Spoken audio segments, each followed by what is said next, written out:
இந்த பூமியில் உண்மைக்காக பிறந்தவங்க, சாமானியனாக வாழணும்னு நினைக்கக்கூடியவங்க, நல்ல மனசு, பாசத்துக்கு உயிரையும் கொடுக்கக்கூடியவங்க, பெரிய மனசுக்காரங்க. யாரை பற்றி பேசுகிறோம்?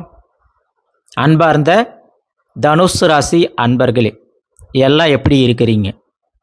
சரி, நீங்கள் நல்லா இருப்பீங்க அப்படின்ட்டு நான் அந்த ஆண்டவனை பிரார்த்திக்கிறேங்க. அதாவது டைரெக்டாக விஷயத்துக்கு வரலாம். இன்றைக்கி நம்ம வீடியோ பதிவில் என்னங்க பார்க்க போகிறோம்?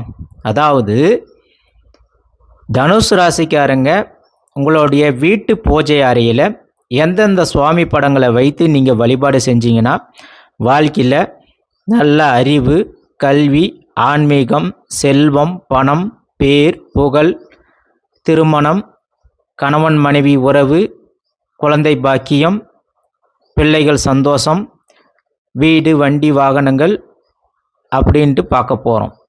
அதே போல் எந்தெந்த தெய்வங்களை தனுசு ராசிக்காரர்கள் குறிப்பாக வணங்கக்கூடாது, ஏன் வணங்கக்கூடாது, எதற்காக வணங்கக்கூடாது அப்படின்றத பற்றியும் பார்க்க போகிறோம். அதே போல் முக்கியமான விஷயம், தனுசு ராசிக்காரர்கள் குலதெய்வத்தை வீட்டு பூஜை அறையில் வைத்து வழிபாடு செய்யலாமா செய்யக்கூடாதா அதை பற்றியும் பார்க்க போகிறோம். அடுத்ததாக தனுசு ராசிக்காரர்கள் வீட்டு பூஜை அறையில் உங்களுடைய முன்னோர்களுடைய புகைப்படத்தை வைத்து வழிபாடு செய்யலாமா செய்யக்கூடாதா, அதற்கான காரணங்கள் என்ன அப்படின்றத பற்றி இப்போ முழுமையாக பார்க்க போகிறோம். சரிங்களா? வாங்க வீடியோக்குள்ளே போகலாம்.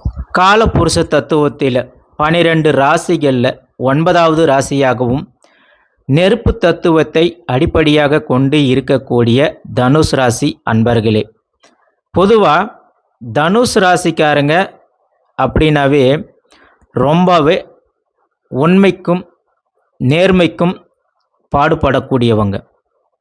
அதாவது எந்த ஒரு விஷயமாக இருந்தாலும் சரி, அதில் விருப்பப்பட்டு ஈடுபடக்கூடியவங்க நீங்கள் தாங்க. அறிவை தேடி செல்லக்கூடியவங்க, தன்னம்பிக்கை உடையவங்க, துணிச்சலாக இருப்பீங்க. 12 ராசியில் இந்த தனுசு ராசிக்காரங்க நீங்கள் சத்தியத்துக்காக பாடுபடக்கூடியவங்க. இது உண்மைதான். இது உண்மைனா கமெண்ட் பாக்ஸில் கமெண்ட் பண்ணுங்கள். அதே போல் சுதந்திரமாக இருக்கணும்னு நினைக்கக்கூடியவங்க, மற்றவங்களுக்கு தனக்கு தெரிஞ்சதை கற்றுக் கொடுக்கணும்னு நினைக்கக்கூடியவங்க, ஒரு குருவாக இருக்கணும்னு நினைக்கக்கூடியவங்க, மற்றவங்களுக்கு உதவணும் மனப்பான்மை கொண்டவங்களும் நீங்கள் மட்டும்தாங்க. தன்னிடம் இருக்கிறத மற்றவங்களுக்கு கொடுத்து உதவணும்னு நினைக்கக்கூடியவங்களும் நீங்கள் தாங்க.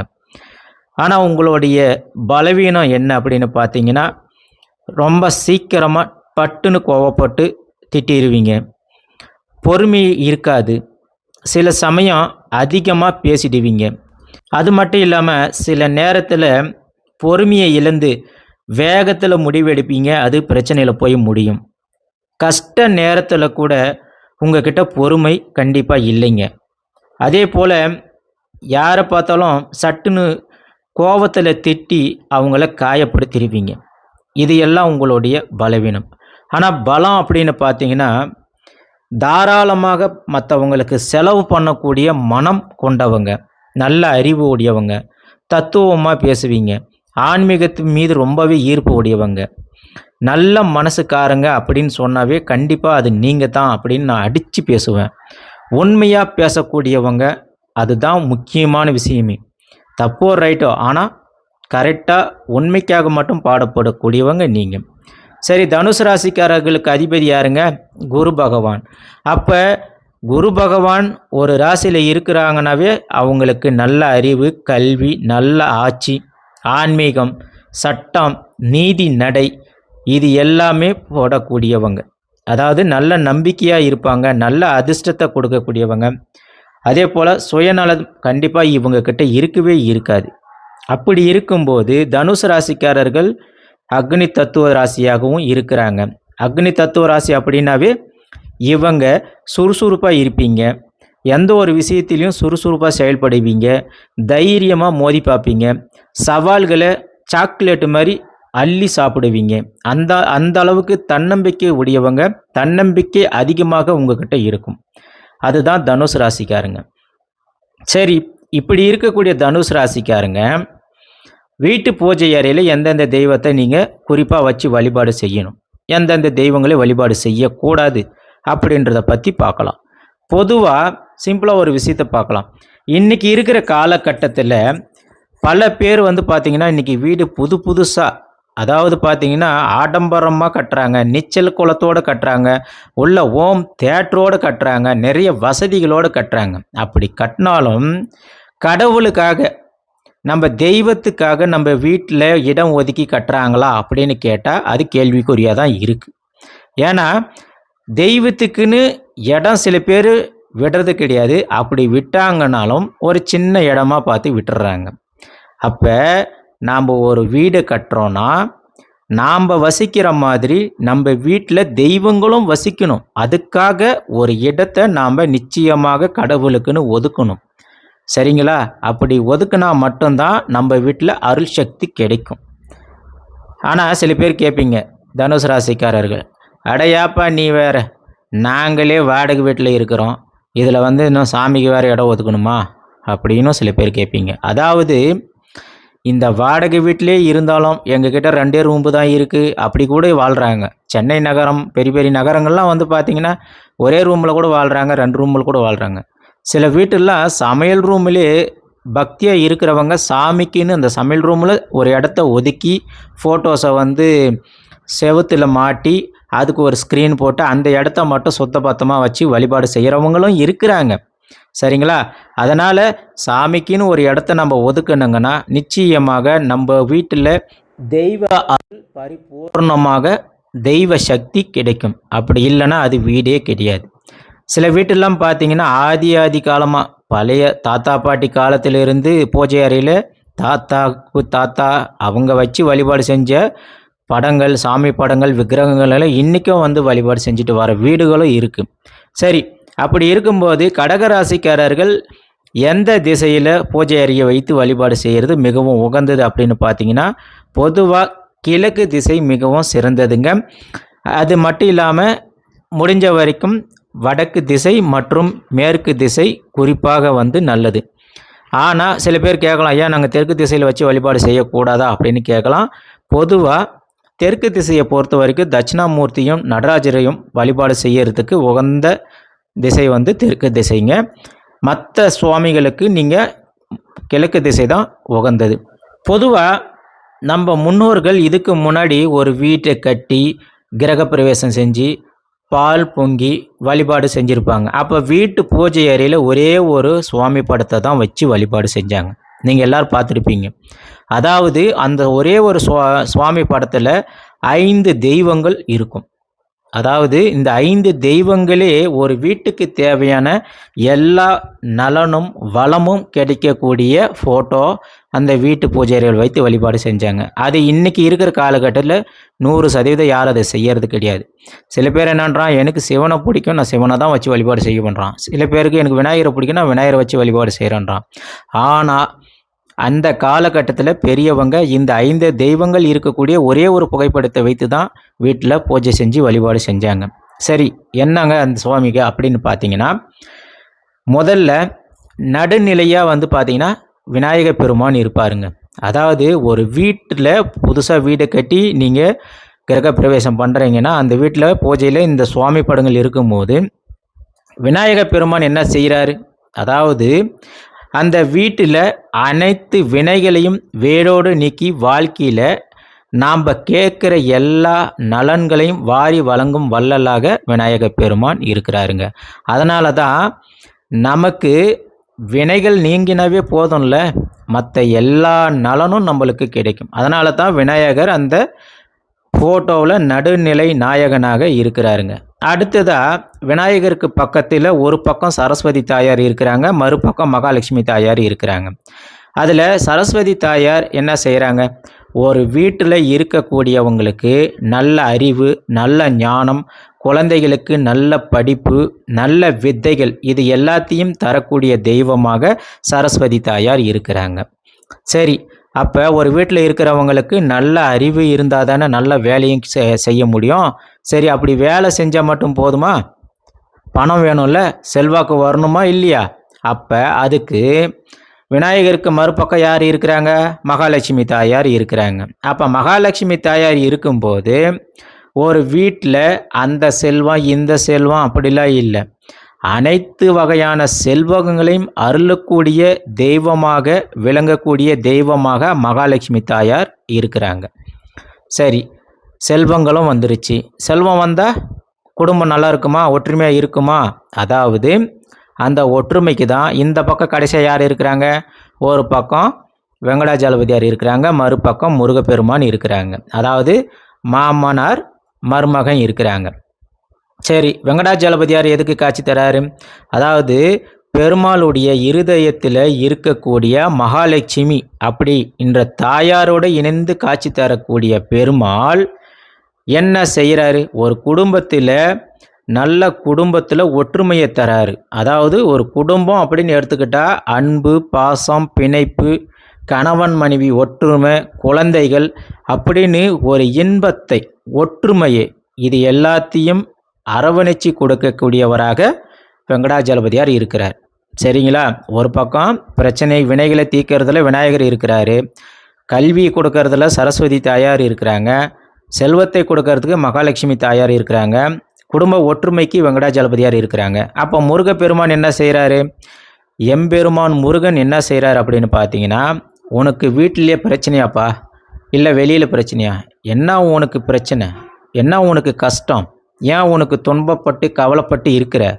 அதாவது இந்த திருவடியை பிடிச்சிக்கினாவே போதும், உனக்கு எல்லா நன்மைகளும் தரக்கூடியவர். அதாவது உன்னுடைய எதிரி எப்பேற்பட்டவனாக இருந்தாலும் சரி, அவனை வேல் கொண்டு துன்பத்தை தீர்க்கக்கூடிய நம்மளுடைய சொந்த கடவுள், அதாவது நம்மளுடைய கந்த கடவுள் இருக்கும்போது உனக்கு ஏன் கவலை? அதனால் முருகன் என்ன சொல்கிறான் உனக்கு? நீ அஞ்சாதே, நான் உனக்கு தைரியத்தை கொடுக்குறேன், அந்த தைரியத்தை கொடுத்து வெற்றி என்ற பரிசை உனக்கு நான் வள்ளி கொடுக்குறேன் அப்படின்னு முருகர் சொல்கிறாரு. அப்போ இந்த 5 தெய்வங்கள் இருக்கும்போது ஒரு வீட்டுக்கு என்னப்பா தேவை? எல்லா வளமும் அங்கே இருக்குது தானே, எல்லா நலனும் அங்கே இருக்குல்ல. அதனால தான் ஒரு வீட்டில் இந்த 5 தெய்வங்கள் இருந்தாவே போதும், எல்லா வளமும் பெற்ற வீடாக உங்களுடைய வீடு விலகும். அதனால தான் அந்த காலகட்டத்தில் பெரியவங்க வீட்டு பூஜை அறையில் ஒரே ஒரு படத்தை வச்சு, அதாவது 5 தெய்வங்கள் இருக்கக்கூடிய ஒரே ஒரு படத்தை வச்சு வழிபாடு செஞ்சுட்டு வந்தாங்க. சரிங்களா? அப்படி இருக்கும்போது சில பேர் எனக்கு அம்பாளை பிடிக்கும், சில பேருக்கு காமாட்சி அம்மன் தாயை பிடிக்கும், எனக்கு திருப்பதி வெங்கடாஜலபதி பிடிக்கும்னுவாங்க. தாராளமாக அந்த தெய்வங்களை வைத்து வழிபாடு செய்யலாம். ஆனால் இந்த 5 தெய்வங்கள் இருக்கக்கூடிய படத்தை நீங்கள் முதல்ல வச்சு வழிபாடு செய்யணும். சரி, அப்படி இருக்கும்போது தனுசு ராசிக்காரர்கள் எந்த தெய்வத்தை வழிபாடு செய்யணும் அப்படின்னு பார்த்தீங்கன்னா, உங்களுக்கு குரு பகவான் தான் அதிபதியாக இருக்கிறதுனால வியாழக்கிழமை நாட்களில் நீங்கள் குரு பகவானுக்கு விரதம் இருக்கணும். அதே போல் குரு பகவானுக்கு மஞ்சள் பூ கொண்டு சூடி வழிபாடு செஞ்சு வரணும். அதே போல் முடிஞ்சதுன்னா கொண்டக்கடலை நெய்வேத்தியம் செஞ்சு வழிபாடு செஞ்சுட்டு வரும்போது உங்களுக்கு நல்ல அறிவு, கல்வி, ஞானம், பணம், பேர், புகழ், தலைமை பொறுப்பு இது எல்லாம் உங்களுக்கு கிடைக்குங்க. அதே போல் நீங்கள் திருப்பதி வெங்கடாஜலபதியாரை நீங்கள் வழிபாடு செஞ்சுட்டு வந்தீங்கன்னா வாழ்க்கையில் உங்களுக்கு நல்ல பணம், குழந்தை பாக்கியம், திருமண பாக்கியம், வீடு, நிலம், வண்டி, வாகனங்கள் இது எல்லாம் வாங்கிறதுக்கான யோகம் உங்களுக்கு 100% உண்டுங்க. அதே போல் நீங்கள் தட்சிணாமூர்த்தியும் வழிபாடு செய்யலாம், ஐயப்ப சுவாமியும் வழிபாடு செய்யலாம். அடுத்தது எனக்கு அம்பாளை பிடிக்குமே, எந்த அம்பாளை வழிபாடு செய்யலாம் அப்படின்னு நீங்கள் கேட்கலாம். துர்கை அம்பாளை நீங்கள் வழிபாடு செய்யலாம். அதே போல் மகாலட்சுமி தாயார், சரஸ்வதி தாயாரையும் நீங்கள் வழிபாடு செய்யலாம். குறிப்பாக துர்கை அம்மனை நீங்கள் வழிபாடு செய்யும்போது உங்களுக்கு தடைப்பட்ட மாணவர்களாக இருந்தீங்கன்னா தடைப்பட்ட கல்விகள், நல்ல படிப்பு, அறிவு மேம்படும். செல்வங்கள், பணம் தடை தாமதம், உங்களுக்கு வரவேண்டிய பணங்கள் ஏதாவது தடையாக இருந்தாலும் 100% அந்த தடையை விலகக்கூடியவர்களாக துர்கை அம்மன் இருக்கார். அதே போல் துர்கை அம்மனை நீங்கள் வழிபாடு செய்யும்போது உங்களுக்கு ஏதாவது ஒரு தொழிலோ வியாபாரமோ ஏதாவது ஒரு தடை தாமதங்கள் ஏற்பட்டுட்டு வருது அப்படின்னா கூட நீங்கள் துர்கை அம்பாளை வழிபாடு செஞ்சுட்டு வந்தீங்கன்னா கூடிய விரைவில் அந்த தடைகளை எல்லாத்தையும் தகர்த்து எறிந்து உங்களுக்கு வெற்றியை பரிசாக அளிப்பாருங்க. அதனால தான் இந்த தெய்வங்களை நீங்கள் வழங்கிட்டு வந்தீங்கன்னா நல்ல செல்வமும் குடும்பத்தில் சந்தோஷமும் கண்டிப்பாக நிலைத்து நிற்கும். சரி, எனக்கு சனீஸ்வர பகவானை பிடிக்கும், அப்போ நான் சனீஸ்வர பகவானை வீட்டில் வைத்து வழிபாடு செய்யக்கூடாதா அப்படின்னு கேட்கலாம். அதாவது சனீஸ்வர பகவானை நீங்கள் சாமி படத்தை நீங்கள் வீட்டு பூஜை அறையில் வைத்து வழிபாடு செய்யவே கூடாதுங்க. ஏன்னா சனி பகவான் கர்மகாரகன், அதனால் தண்டனை கொடுக்கக்கூடியவன். இவர் பார்த்தீங்கன்னா நீங்கள் தனிப்பட்ட முறையில் ஆலயங்களுக்கு சென்று வழிபாடு செய்கிறது மிகவும் உகந்தது.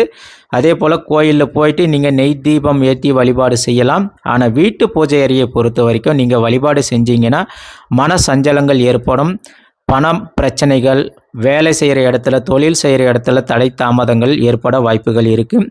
வீட்டு பூஜை அறையை பொறுத்த வரைக்கும் நீங்கள் சனி பகவானை வழிபாடு செஞ்சிங்கன்னா மன சஞ்சலங்கள் ஏற்படுங்க.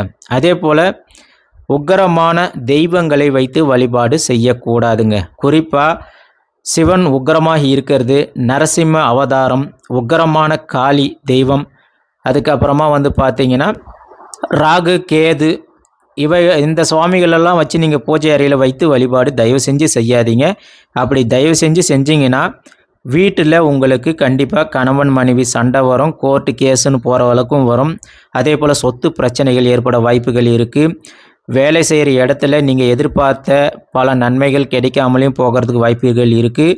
அடிக்கடிக்கு உங்களுக்கு கோபம் அதிகமாகவே வரும், வாதம் உண்டாகும், சண்டை சச்சரவு ஏற்படுங்க, பிரச்சனைகள் அதிகரிக்கும். ஆகையால் இந்த தெய்வங்களை குறிப்பாக நீங்கள் வணங்குவது தவிர்ப்பது நல்லது. ஏன்னா குரு பகவானை நீங்கள் வழிபாடு செய்யும்போது உங்களுக்கு நல்லவைகள் மட்டும் தெரியும். அதாவது நீங்கள் மற்றவர்களுக்கு குருவாக இருக்கக்கூடியவங்க. அப்படி இருக்கும்போது நீங்கள் உக்கிர தெய்வங்களை வழிபாடு செஞ்சீங்கன்னா உங்களுடைய கோபத்தால் மற்றவங்களை இழக்க நேரிடும். அதனால் தயவு செஞ்சு உக்கிர தெய்வங்களை வழிபாடு செய்யாதீங்க. சரி, குலதெய்வத்தை வீட்டில் வச்சு வழிபாடு செய்யலாமா அப்படின்னு பார்த்தீங்கன்னா 100% தனுசு ராசிக்காரர்கள் குலதெய்வத்தை வீட்டில் வச்சு வழிபாடு செய்யலாம். சில பேருக்குலாம் பார்த்தீங்கன்னா குலதெய்வமே புகைப்படம் இருக்கிற குலதெய்வமும் இருக்குது, சில பேர் பொட்டியில் இருக்குது, சில பேர் நடுங்களில் வழிபாடு செய்வாங்க. ஆனால் நீங்கள் வீட்டில் கண்டிப்பாக வச்சு வழிபாடு செய்யலாம். அதே போல் தனுசு ராசிக்காரர்கள் தங்கள் குலதெய்வத்தை வீட்டிலே பூஜை அறையில் வைத்து வழிபாடு செய்யும்போது குடும்ப பந்தம் உங்களுக்கு உறுதியாக இருக்கும். திருமணம் ஆகாதவங்களுக்கு திருமணம் நடக்கும், குழந்தை பாக்கியம் உண்டாகும், கடன் பிரச்சனைகள் இருந்தாலும் அதுக்கு தீர்வு கிடைக்கும். அதே போல் நீங்கள் தொழிலில் நல்ல முன்னேற்றமும் வளர்ச்சியும் ஏற்படுங்க. உடல் ரீதியாகவும் மன ரீதியாகவும் நலமாக இருப்பீங்க, வாழ்க்கையில் நல்ல முன்னேற்றம் கிடைக்கும். அதே போல் நீங்கள் எந்த தெய்வத்தை வழிபாடு செய்ய போகிறதா இருந்தாலும் சரி, இப்போ நீங்கள் திருப்பதிக்கே போகிறீங்கனாலும் வெங்கடாஜலபதியை வணங்குறதுக்கு முன்னாடி நீங்கள் ஒரு முறை உங்கள் குலதெய்வத்தை நினச்சிட்டு, அப்பா நான் முனீஸ்வரா எனக்கு ஒரு நல்ல வழியை காமிப்பா அப்படின்னு சொல்லி நினச்சிட்டு அதுக்கப்புறம் நீங்கள் திருப்பதி வெங்கடாஜலபதியை வழிபாடு செய்யுங்க. வீட்டிலையும் நீங்கள் பூஜை செய்யும்போது சுவாமி கும்பிடும்போது முதல்ல குலதெய்வத்தை வழிபாடு செஞ்சுட்டு, அதாவது குலதெய்வத்தை நினச்சிட்டு அதுக்கப்புறமா நீங்கள் மற்ற சுவாமிகளை வழிபாடு செய்கிறது மிக மிக நல்லதுங்க. சரி, தனுசு ராசிக்காரர்கள் பூஜை அறையை நம்ம எப்படி பராமரிக்கணும் அப்படின்னு பார்த்தீங்கன்னா தினமும் வியாழக்கிழமை நாட்களில் தீபம் ஏற்றி கற்பூரம் ஏற்றி வழிபாடு செய்யுங்க. அதே போல் சுவாமி அறையை சுத்தமாக வச்சுருக்கணும், டஸ்ட்டு இருக்கக்கூடாது, அழுக்கு இருக்கக்கூடாது, தொடச்சி நல்ல ஒற்றடை இல்லாமல் அழகாக வச்சுருக்கணும், நறுமணத்தோடு வச்சுருக்கணும். சுவாமி படங்களை நல்லா சுத்தமாக 4 பக்கமும் மஞ்சள் குங்குமம் வச்சு வழிபாடு செய்யணும். நல்ல மலர்கள் சூடி வியாழக்கிழமை நாட்களில் குறிப்பாக மஞ்சள் நிற ஆடைகளை அணிவது நல்லதுங்க. மஞ்சள் மலர்களை நீங்கள் சுவாமிக்கு வழிபாடு செய்யணும். முடிஞ்சால் வியாழக்கிழமை நாட்களில் முடிஞ்ச வரைக்கும் அன்னதானம் பண்ணுறது, உணவு பிச்சைக்காரங்களுக்கு வழங்குறது ரொம்பவே நல்லதுங்க. அதே போல் பூஜை அறையில் பெரியவங்க படத்தை வைக்கலாமா, வழிபாடு செய்யலாமா? சில பேர் கேட்கலாம், என்ன பெற்றவங்க தான் முதல் தெய்வம், அவங்கள வச்சு வழிபாடு செய்யக்கூடாதா அப்படின்னு கேட்கலாம். ஆனால் அதாவது இந்த பூமியில் ஒரு சக மனிதனாக பிறந்து ஆசா பாசம் கோபம் இன்பம் துன்பம் பொறாமை நன்மை தீமை இது எல்லாத்தையும் பார்த்து அனுபவித்து இறந்த ஒரு ஆத்மாவை அப்படி இருக்கும்போது அவங்கள தெய்வத்தோடு நம்ம ஒப்பிட முடியாதுங்க. அதனால் வீட்டு பூஜை அறையை தவிர்த்து மற்ற அறைகளில் நீங்கள் முடிஞ்ச வரைக்கும் இறந்தவங்களுடைய ஃபோட்டோவை வடக்கு திசையில் மாட்டி தெற்க பார்க்குற மாதிரி வழிபாடு செய்யுங்க. அதே போல் இறந்தவங்களுக்கு, உங்களுடைய மூதாதையர்களுக்கு அமாவாசை நாட்களில் இறந்தவங்களுக்கு உகந்த நாட்களில் நீங்கள் வழிபாடு செய்யும்போது அவங்களுடைய அருள் உங்களுக்கு 100% கிடைக்கும். அதே போல் தனுசு ராசிக்காரர்கள் பூஜை அறையை பொறுத்த வரைக்கும் உடைந்த, சேதமடைந்த சாமி படங்கள், விக்கிரகங்கள் இவையெல்லாம் இருந்துச்சுன்னா தயவு செஞ்சு அதை அப்புறப்படுத்துங்க. இல்லைன்னா உங்கள் குடும்பத்திற்கு ஆகாது. சரிங்களா? அதனால் உடைஞ்ச படத்தையும், விக்கிரகங்கள் இதெல்லாம் இருந்துச்சுன்னா நீங்கள் ஆற்றுப்படுக்கையில் எடுத்துகிட்டு போயிட்டு தண்ணியில் விட்டுட்டு ஒரு கற்பூரத்தை ஏந்தி கும்பிட்டுட்டு வந்துடுங்க. அதுதான் உங்களுக்கும் நல்லது. சரி, சில பேர் கேட்கலாம், இந்திரங்களெல்லாம் வச்சு வழிபாடு செய்யலாமா அப்படின்னு பார்த்தீங்கன்னா, குறிப்பாக தனுசு ராசிக்காரர்கள் இந்திரங்களெல்லாம் வச்சு வழிபாடு செய்யக்கூடாதுங்க. அதே போல் சுவாமியோட ஆயுதங்களை நீங்கள் வச்சு வழிபாடு செய்யலாம். அப்படி வழிபாடு செய்யும்போது ஆயுதங்களுக்கு நீங்கள் எலும்புச்சம்பழத்தை எப்பயுமே அந்த ஆயுதத்தில் சொருகி வச்சுருக்கணும். ஏன்னா அதுவும் ஒரு ஆயுதம். அதனால் அதில் நீங்கள் அந்த எலுமிச்சம்பழத்தை சொருகும்போது அது உங்களுக்கு நல்ல பலனை கொடுக்குங்க. தனுசு ராசிக்காரர்களை பொறுத்த வரைக்கும் உங்களுக்கு குரு பகவான் அதிபதியாக இருக்கிறதுனால நீங்கள் சுறுசுறுப்பாக இருப்பீங்க. தாராள மனசுக்காரங்க, ஆன்மீகத்தில் ரொம்ப ஈடுபடக்கூடியவங்க. அதனால் பூஜை அறையை பொறுத்த வரைக்கும் நீங்கள் சுத்தமாக வச்சுருக்கணும். குறிப்பாக இந்த 5 தெய்வங்களை வழிபாடு செய்யணும். இருந்தாலும் தனுசு ராசிக்காரர்கள் குரு பகவானை குறிப்பாக வணங்குக. அதே போல் திருப்பதி வெங்கடாஜலபதியை வணங்குங்க. துர்க்கை அம்மன், ஐயப்பன் இவங்களெல்லாம் நீங்கள் வழிபாடு செய்யும்போது உங்களுக்கு வாழ்க்கையில் நல்ல முன்னேற்றம், பேர், புகழ், பணம், குழந்தை பாக்கியம், குடும்பத்தில் திருமண பாக்கியம், குடும்பத்தில் சந்தோஷம் இது எல்லாமே நிலைச்சி நிற்குங்க. சனி பகவான், ராகு, கேது, உக்கிர தெய்வங்களை தயவு செஞ்சு வீட்டில் வச்சு வழிபாடு செய்யாதீங்க. குலதெய்வ வழிபாடு மிக மிக அவசியங்க. அதே போல் பூஜை அறையை எப்பயுமே சுத்தமாக வச்சு தீபம் ஏற்றி வழிபாடு செஞ்சுட்டு வாங்க. வியாழக்கிழமை நாட்களில் குறிப்பாக நீங்கள் குரு பகவானை வழிபாடு செய்கிறது நல்லது. அதனால் தனுசு ராசிக்காரர்கள் இந்த வழிபாடை செஞ்சுட்டு வந்தீங்கன்னா நல்ல முன்னேற்றம் நிச்சயமாக உங்களுக்கு கிடைக்கும். இந்த வீடியோ பதிவு உங்களுக்கு பிடிக்கும் அப்படின்னு நான் நம்புகிறேன். சரிங்களா? இது உங்கள் ஃப்ரெண்ட்ஸுங்களுக்கெல்லாம் ஷேர் பண்ணுங்கள். திருப்பியும் நான் அடுத்து ஒரு வீடியோ பதிவில் சந்திக்கிறேன். நன்றி, வணக்கம்.